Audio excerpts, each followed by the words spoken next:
10 ఏళ్లలో నువ్వు పాలమూరు రంగారెడ్డి ఎత్తిపోతలు పూర్తి చేసినుంటే ఇవాళ చంద్రబాబు నాయుడుతోని పంచాయతీ ఎందుకు వస్తుండే?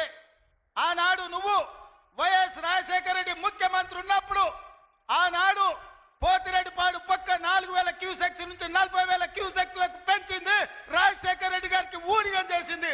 రాజశేఖర రెడ్డి చెప్పులు మోసి కృష్ణానది జలాలను రాయలసీమకు తరలించడానికి అనుమతించింది సన్నాసివి నువ్వు కాదా చంద్రశేఖరరావు? ఆనాడు నువ్వు ఊడిగం చేసి రాజశేఖర రెడ్డి పోతిరెడ్డిపాడు ద్వారా నీళ్లు తరలించకపోయాడు కృష్ణానది జలాలు.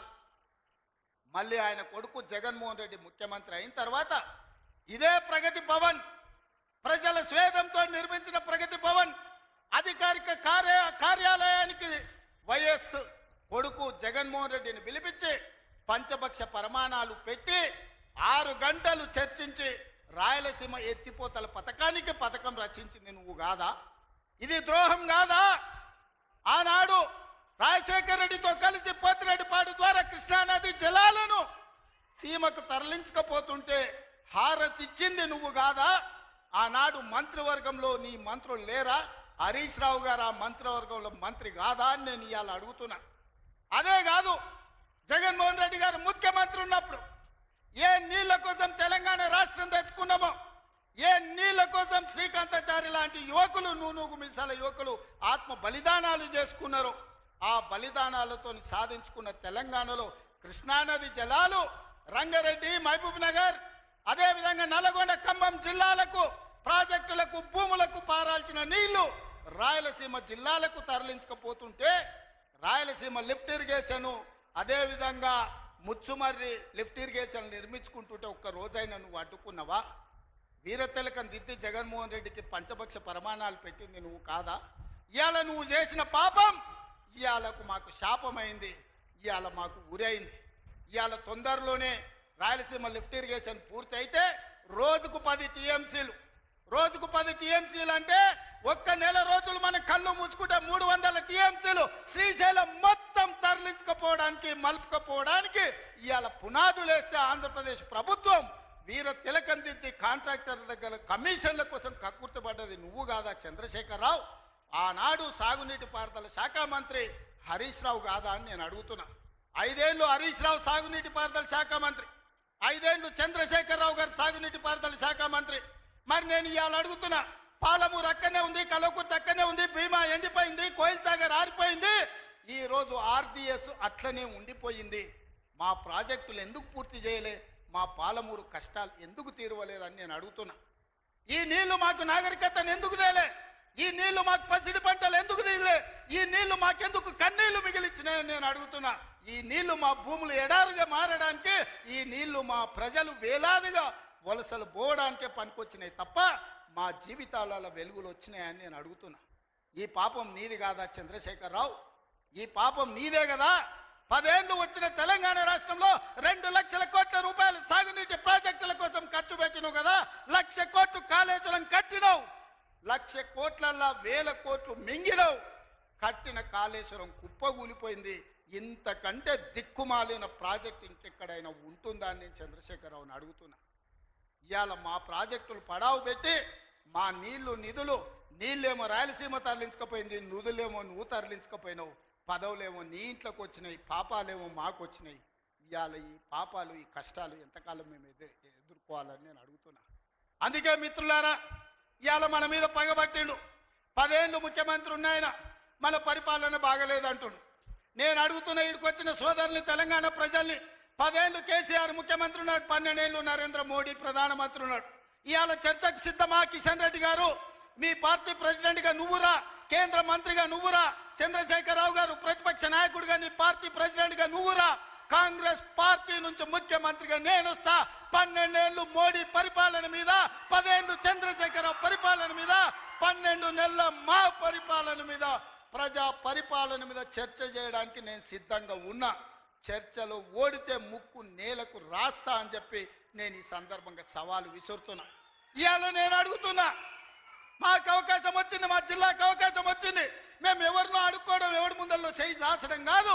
ఇవాళ మా పాలమూరు జిల్లాకే ఒక అవకాశం వచ్చింది. మా ప్రాజెక్టులు మేము పూర్తి చేసుకోవద్దా? మా మక్తల్ నారాయణపేట కొడంగల్ ఎత్తిపోతల పథకాన్ని మేము కట్టుకోవద్దా?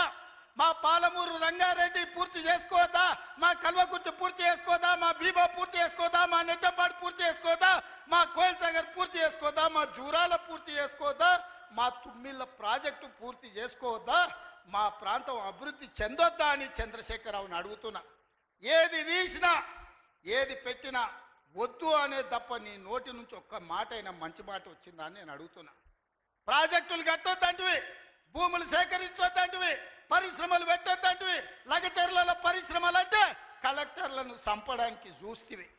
మాకు పరిశ్రమలు వద్దా, మా జిల్లాకు ప్రాజెక్టులు వద్దా, మా జిల్లాలో నీళ్లు పారొద్దా, మా పంటలు పండొద్దా, మా రైతులు బాగుపడొద్దా, మేము మంచి బట్టలు కట్టుకోవద్దా, మేము బుక్కెడు బువ్వ తినొద్దా, మేము సమాజంలో గౌరవంగా బతకొద్దా? చంద్రశేఖరరావు, నువ్వు సమాధానం చెప్పని నేను వేదిక మీద నుంచి అడుగుతున్నా. మాకు ఆత్మగౌరవం లేదా? మేము మీలాక దొరలు కాకపోవచ్చు, కానీ మేము రైతు బిడ్డలమే కదా, మేము గౌరవంగా బతకాలని కోరుకోవడం తప్ప మా ఆడబిడ్డలు వాళ్ళ పిల్లల్ని చదివించుకోవాలనుకోవడం ఏమన్నా నేరమా?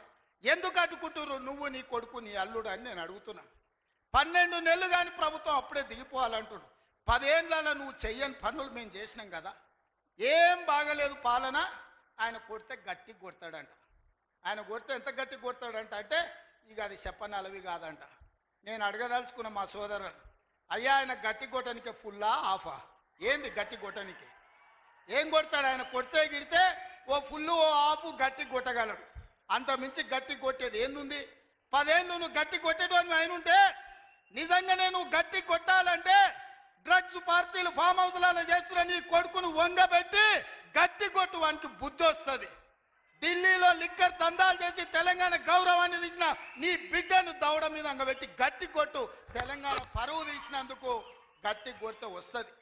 కాళేశ్వరం పేరు మీద 1,00,000 కోట్లు మింగిన నీ అల్లుని దవడ మీద అంగబెట్టి కొట్టు గట్టిగా, అప్పుడు వానికి బుద్ధి వస్తుంది, సిగ్గు వస్తుంది. తెలంగాణను ముంచినందుకు గట్టి కొట్టేది ఉంటే నీ ఇంట్లో కొట్టు, వాళ్ళని దారిలో పెట్టు. కాంగ్రెస్ను గట్టి కొడతా అంటే మా కాంగ్రెస్ పార్టీ కార్యకర్తలు ఊరుకుంటారా? రా, ఎంత గట్టి కొడతావో చూద్దాం. పొంకణాల పోసిగానికంట 3 ఎట్లంట 36 దొడ్లంట. వెనకడికి పొంకణాలు చెప్పేటోడు. 10 ఏళ్ళు నువ్వే ఉన్నావు కదనే, 10 ఏళ్ళలో నిన్ను ఇవ్వడం చేయొద్దన్నాడా? ఇవాళ మేము 12 నెలల ఏమి చేయలేదు అంటున్నాడు. నేను అడుగుతున్న ఇక్కడికొచ్చిన మా ఆడబిడ్డల్ని, అక్క 500 రూపాయలకు సిలిండర్ వస్తలేదా? ఆర్టీసీ బస్సులో ఉచితంగా మీరు బస్సు ఎక్కుతారని టికెట్ అడుగుతురా? ఆయల్లా అమ్మగారింటికి పోవాలంటే ఇంటి ఆయన కిరాయి పైసలు అడగాలి.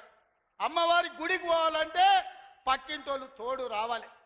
ఇవాళ 500 రూపాయల సిలిండర్, ఆడబిడ్డల కార్తీలో ఉచిత ప్రయాణం, 200 యూనిట్లు ఈరోజు ఉచితంగా కరెంటు, 25,50,000 రైతులకు 21,000 కోట్ల రూపాయల రైతు రుణమాఫీ చేసినాం.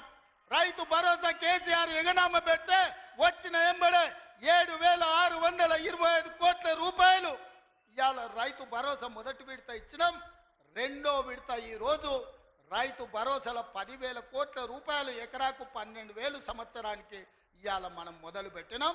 మార్చి 31 లోపల ఈరోజు రైతు భరోసా నిధుల్ని రైతుల ఖాతాలో వేయదలుచుకున్నాం. నిరుద్యోగ యువకులకు 55,000 ఉద్యోగాలు ఇచ్చినాం. ఇవాళ ఆడబిడ్డలకు, మహిళా సంఘాలకు పాఠశాలలు నిర్వహించుకోనికి అమ్మ ఆదర్శ పాఠశాల ఇచ్చినాం. ఇవాళ పాఠశాల పిల్లలకు బట్టలు కుట్టే పని ఆడబిడ్డలకు ఇచ్చినాం. ఇవాళ 1000 మెగావాట్లు సోలార్ విద్యుత్తు ఆడబిడ్డలకు ఇవాళ నిర్వహించుకోవడానికి ఇచ్చినాం. ఇవాళ మహిళా సంఘాలకు